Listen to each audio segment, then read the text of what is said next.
자, 오늘 함께 살펴볼 말씀 보겠습니다. 오늘 우리가 함께 살펴볼 말씀은 신명기 26장 1절에서 11절 말씀입니다. 신명기 26장 1절에서 11절 말씀입니다. 네, 앞에 화면과 혹은 휴대폰으로 온라인 주보 이렇게 있는 부분을 살펴보면 좋을 것 같습니다. 우리 신명기 26장 1절에서 11절까지의 말씀을 합독하도록 하겠습니다. 시작.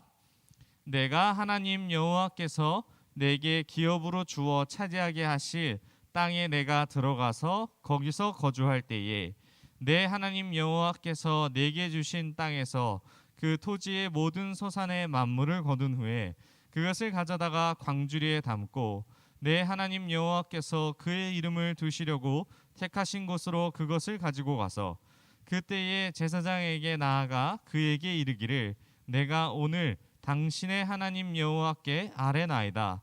내가 여호와께서 우리에게 주시겠다고 우리 조상들에게 맹세하신 땅에 이르렀나이다 할 것이요 제사장은 내 손에서 그 광주리를 받아서 내 하나님 여호와의 제단 앞에 놓을 것이며 너는 또 내 하나님 여호와 앞에 아뢰기를 내 조상은 방랑하는 아람 사람으로서 애굽에 내려가 거기서 소수로 거류하였더니 거기에서 크고 강하고 번성한 민족이 되었는데 애굽 사람이 우리를 학대하며 우리를 괴롭히며 우리에게 중노동을 시키므로 우리가 우리 조상의 하나님 여호와께 부르짖었더니 여호와께서 우리 음성을 들으시고 우리의 고통과 신고와 압제를 보시고 여호와께서 강한 손과 편팔과 큰 위엄과 이적과 기사로 우리를 애굽에서 인도하여 내시고 이곳으로 인도하사 이 땅 곧 젖과 꿀이 흐르는 땅을 주셨나이다.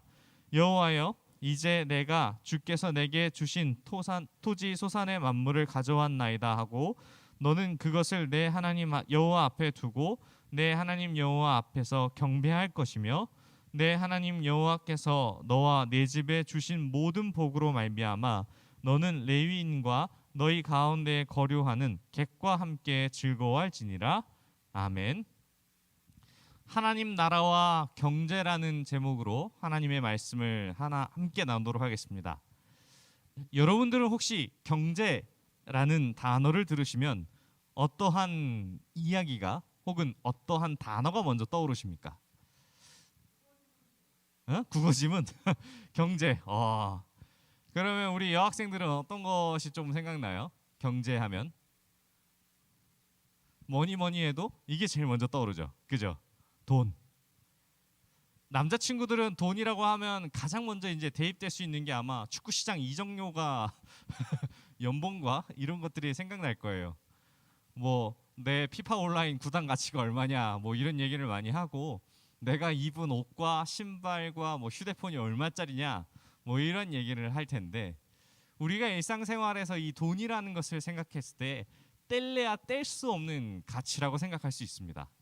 이 경제의 원리에 국어 지문에도 실려 있지만 가장 근본에 이르는 이 경제의 원리 중에 하나가 뭐냐면 수요와 공급입니다.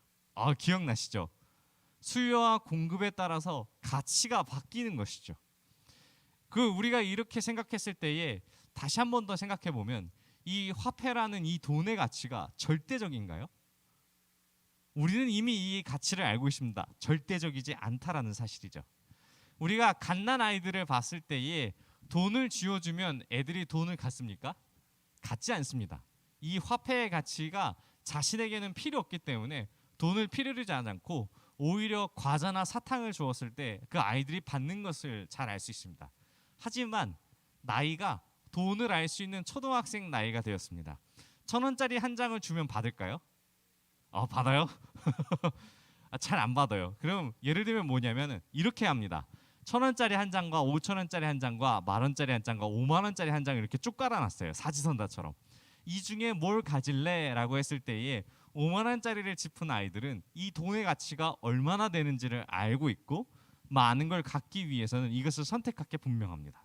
그런데 신기하게도 이러한 모습 속에서 이 단어가 절대적인 부분에 있어서 우리가 이 경제의 원리에 이 돈의 가치가 절대적이지 않다라는 사실을 잘 알고 있습니다.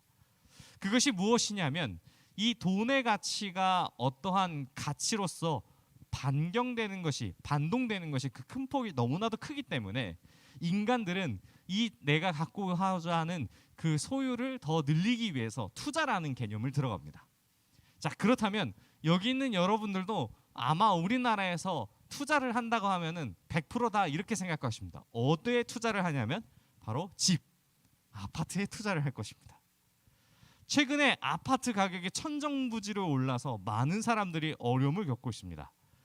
여러분들이 이 생각을 했을 때에 도대체 아파트 가격은 왜 오르냐라고 했을 때에 여러 전문가들도 이러한 고민을 했는데 결국에는 무슨 이야기냐면 높은 수요에 비해 공급이 없었기 때문이라고 이야기를 합니다. 아파트를 많이 지어야지 그 가격이 떨어지는데 너무나도 많은 사람들이 아파트를 원하는데 그 아파트가 지어지는 것이 없다 보니까는 이것에 따라서 수요가 높으니까 아파트 가격이 계속 올라가게 된 것이죠. 그래서 이것에 대해 많은 합리적인 결과는 결국은 공급을 많이 해야지 이것이 안정화된다라고 봅니다.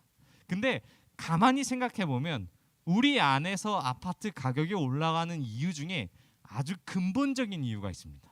그것이 바로 무엇이냐면 바로 소유에 대한 욕심입니다. 사실 집은 우리가 살고 있는 집이지만 그것이 투자 개념으로 바뀌게 된다면 어떻게 됩니까? 집을 한 채를 살고 있지만 투자 개념으로 하기 위해서 또 다른 집을 사기 시작합니다.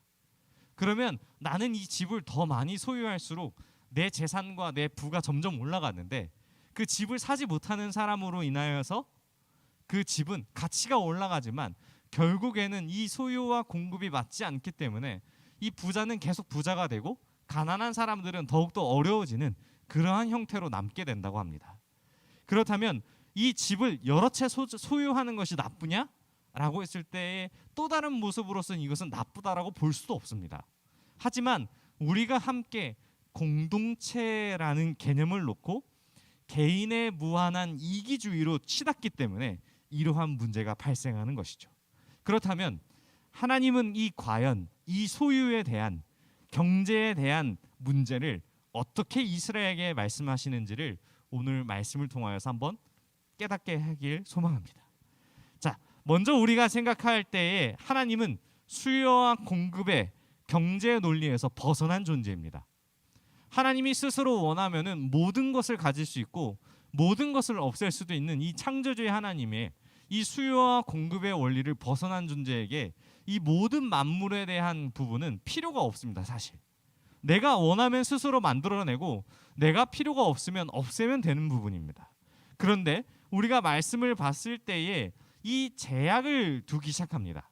이스라엘 백성에게 어떤 제약을 두냐면 너희가 이스라엘 백성에게 이야기할 때에 가나안 땅에 들어가서 너희가 수고하고 헌신하여서 기른 농작물이나 모든 수확물에 대한 부분을 바로 하나님께 바치라는 제약을 두게 됩니다.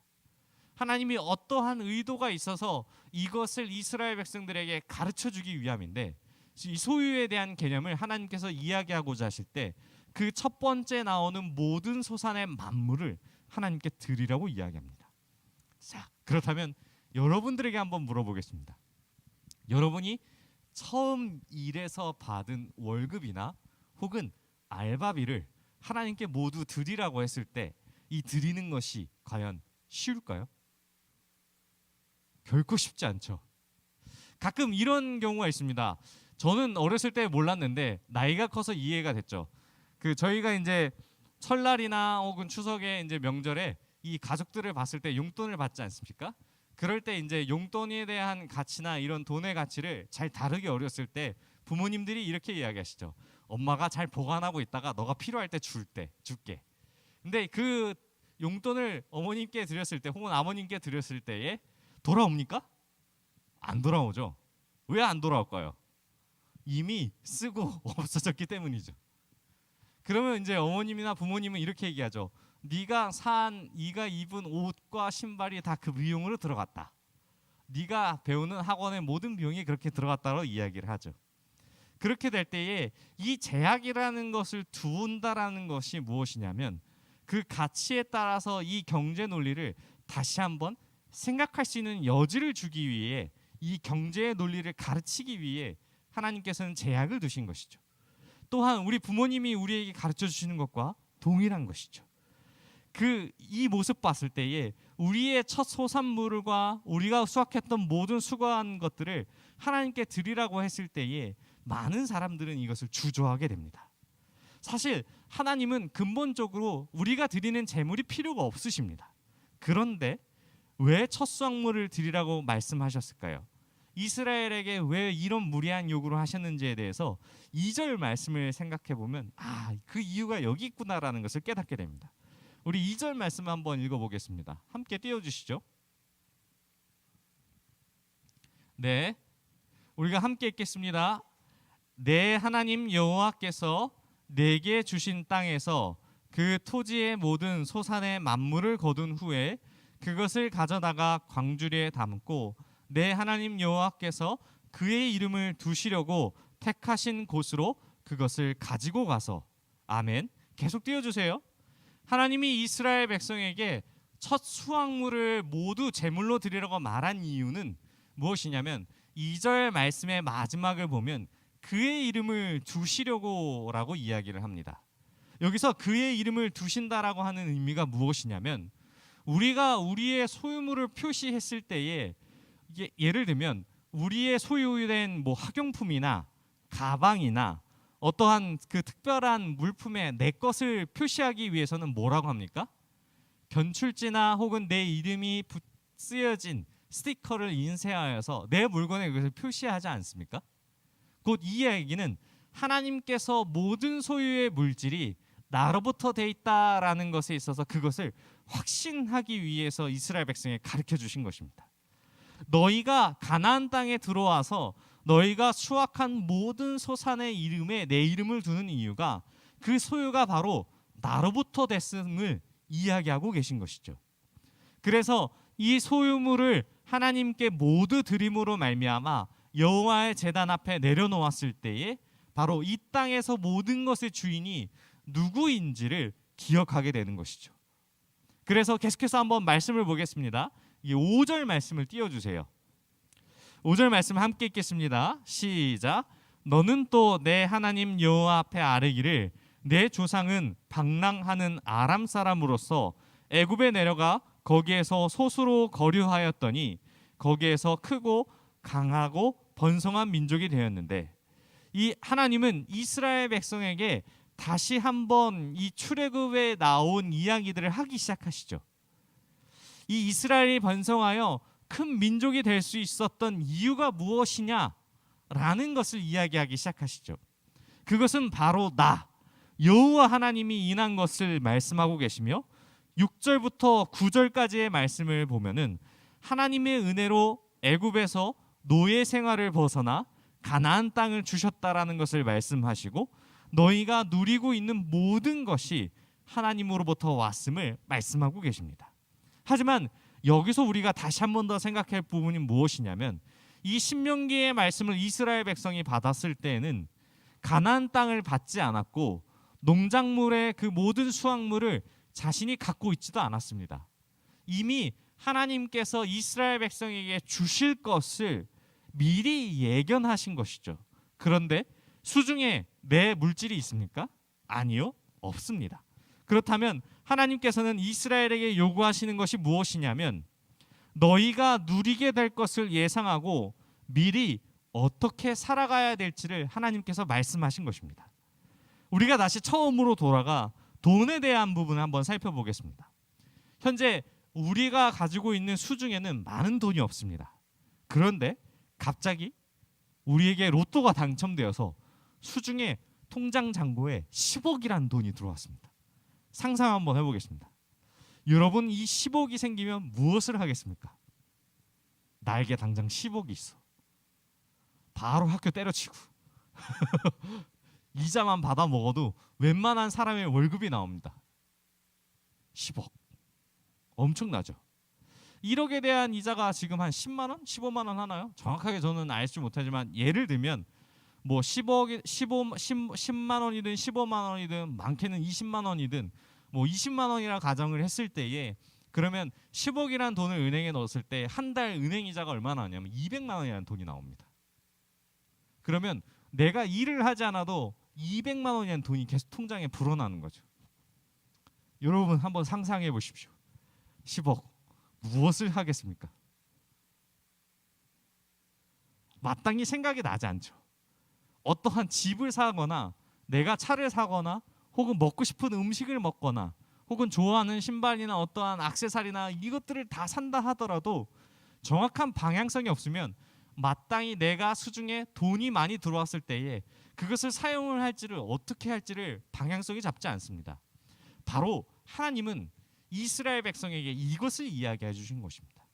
너희가 가나안 땅에 들어갔을 때에 많은 소유와 복을 누리게 될 것인데 이것이 과연 어디로부터 왔는지 어떻게 사용해야 될지를 하나님은 이스라엘 백성들에게 이야기하고 계신 것이죠.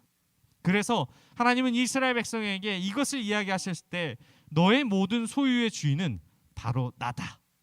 그리고 나로 인해 받은 것이기 때문에 그 예물을 드려서 그 받은 은혜를 기억하라고 이야기하시고 또 이것뿐만 아니라 하나님은 더 큰 생각을 갖고 있습니다. 너희 소유는 너희가 누리는 것 이외에 다른 것들을 행할 것을 말씀하시는데 그 말씀이 바로 11절에 기록되어 있습니다. 11절 말씀을 띄워주시고 우리가 함께 읽겠습니다. 시작. 내 하나님 여호와께서 모든 복으로 말미암아 너는 레위인과 너희 가운데 거류하는 객과 함께 즐거워할지니라. 하나님은 우리에게 주신 모든 소산을 하나님께 드리는 것뿐만 아니라 이 땅에서 살아갈 때에 어떻게 살아가야 할지를 말씀하고 있습니다. 그것은 우리가 누리는 모든 것이 하나님의 것임을 고백하게 될 때에 하나님은 이 복을 너희가 소유한 복을 레위인과 객과 나누라고 말씀하시죠. 우리가 성경 본문으로 읽지는 않았지만 26장 후반 보면은 무엇이라 이야기하냐면 3년째 해당하는 해의 11조를 객과 고아와 과부를 위해서 사용하라고 이야기합니다. 레위인과 객과 고아, 과부의 공통점이 뭘까요? 바로 당대의 사회적인 약자들입니다. 형편이 어렵고 소유한 것이 넉넉치 않아서 항상 누군가의 도움 없이는 살아갈 수 없는 사람들을 위해서 3년마다 모은 11조를 그들을 위해서 사용하라고 이야기하신 것이죠. 사랑하는 고등부 여러분, 여러분은 어떤 방향성의 경제 원리를 두고 있습니까? 좋은 집, 좋은 차, 아니면 돈을 많이 버는 직업에 모든 방향성을 두고 계십니까? 한 교수님이 페이스북에 이런 글을 올리셨습니다. 능력과 성공의 지수가 숫자로 평가되기는 쉽다. 하지만 그것이 진정한 그 사람의 가치를 증명할 수 없다. 사랑하는 고등부 여러분, 제게 만약 10억이라는 돈과 여러분들을 선택하라고 하면은 저는 10억이라는 것의 돈을 포기할 수 있는 방향성이 있습니다. 그 이상의 돈을 준다 하더라도 여러분을 포기하지 않을 것입니다. 물론 잠깐은 고민할 수 있겠습니다. 저도 연약한 존재이기 때문에 너무 큰 액수의 돈이 온다면 잠깐은 흔들릴 수 있지만 그 돈과 여러분들을 선택하라고 했을 때는 저는 주저없이 여러분들을 선택할 수 있는 방향성이 있습니다. 바로 그 방향성을 하나님은 오늘 말씀을 통해서 말씀하고 계신 거죠. 하나님도 마찬가지입니다. 우리를 포기 못하고 예수님을 이 땅에 보내신 것처럼 오늘 말씀을 통해 하나님이 우리에게 주신 이 뜻을 기억하며 그리고 우리가 어떠한 방향성으로 둬야 될지 표대를 세워가지고 평생토록 하나님 그 뜻에 순종하며 나아가는 저와 여러분이 되시길 바랍니다. 우리 들은 말씀을 생각하며 함께 기도하겠습니다. 하나님, 내게 주신 모든 것에 있어서 감사와 감격을 하나님께 올려드리며 정확한 하나님의 말씀에 따라 그 방향성을 두기 원합니다. 하나님, 그 모든 경제적인 원리를 떠나서 하나님께 그 모든 소유됨을 기억하게 하여 주시고 그의 이름을 두신 그 하나님께 우리가 누리는 모든 것들을 감사하며 나아가게 달라고 우리 주여 한번 부르시고 통성을 함께 기도하겠습니다. 주여.